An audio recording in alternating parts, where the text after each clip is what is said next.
Bonjour à tous, il est une question qui me revient très souvent. Comment fais-tu pour avoir des photos aussi claires, aussi nettes et avec des couleurs aussi belles? Si tu es intéressé, j'y réponds maintenant.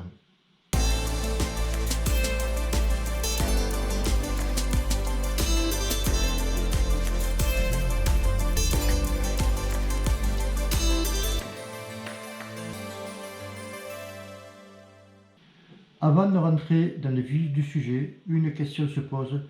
Qu'est-ce que le développement d'une photo? Pour moi, en tout cas c'est ma définition, le développement d'une photo permet d'adapter la vision du capteur à la vision de l'œil humain.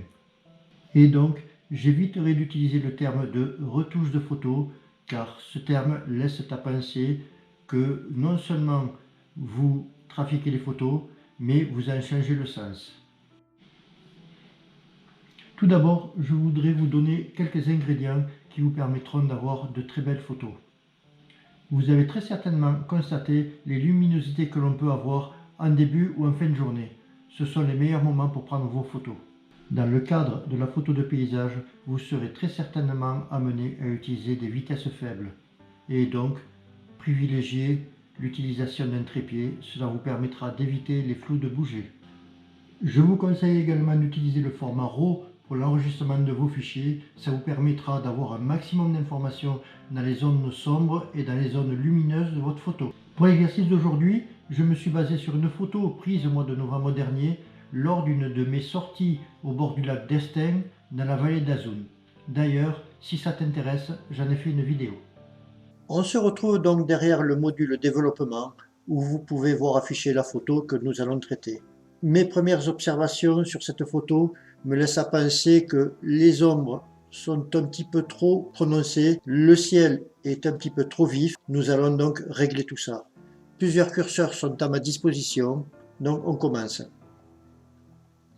Je vais tout d'abord baisser les hautes lumières, ça va me permettre d'adoucir un petit peu plus le ciel. Je vais augmenter un petit peu les ombres.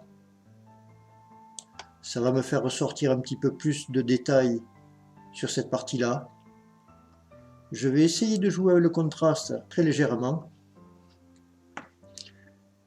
Je vais augmenter la température, cela va me permettre d'avoir des couleurs un petit peu plus chaudes, sans exagérer bien sûr. Je vais essayer d'augmenter les blancs sans trop. Non, finalement, je ne vais pas les toucher. Je vais maintenant essayer de régler la saturation et la vibrance.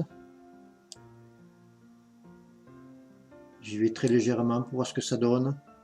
Un petit peu de vibrance, un petit peu de saturation. J'essaie de trouver un équilibre entre les deux curseurs.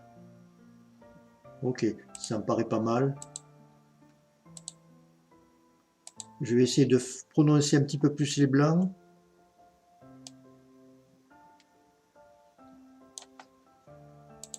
De façon à faire ressortir un petit peu plus le haut des montagnes. Ça me paraît pas trop mal déjà. Après ces premiers réglages, je m'aperçois qu'il y a une alerte de surexposition. Ok, à savoir que nous avons des zones blanches qui sont cramées. Donc je vais baisser les hautes lumières de façon à réguler tout ça. Voire baisser légèrement les blancs. Voilà, ainsi nous n'avons plus d'alerte. Cette photo me paraît pas trop mal. Nous pouvons éventuellement jouer un petit peu plus sur les ombres de façon à faire ressortir un petit peu plus les arbres que l'on voit sur le fond. C'est pas trop mal. Maintenant, je vais m'attacher à corriger un petit peu les marques du capteur. En effet, il y a toujours des petites saletés qui résident sur l'objectif et je peux les faire ressortir ainsi.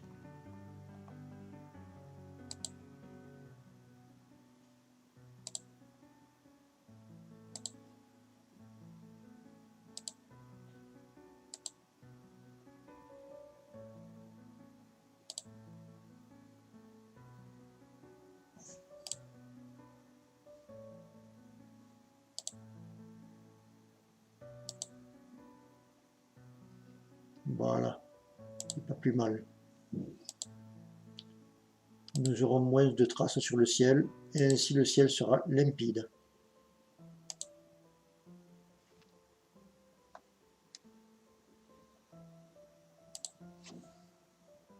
Voilà, un petit avant-après. Voilà sur la gauche la photo de départ, sur la droite la photo d'arrivée. Voilà, le traitement est quasi fini. Voilà donc comment traiter une photo. Le but de l'exercice était de te montrer comment on pouvait simplement développer une photo, faire en sorte de faire sortir les couleurs, faire en sorte de la rendre beaucoup plus jolie.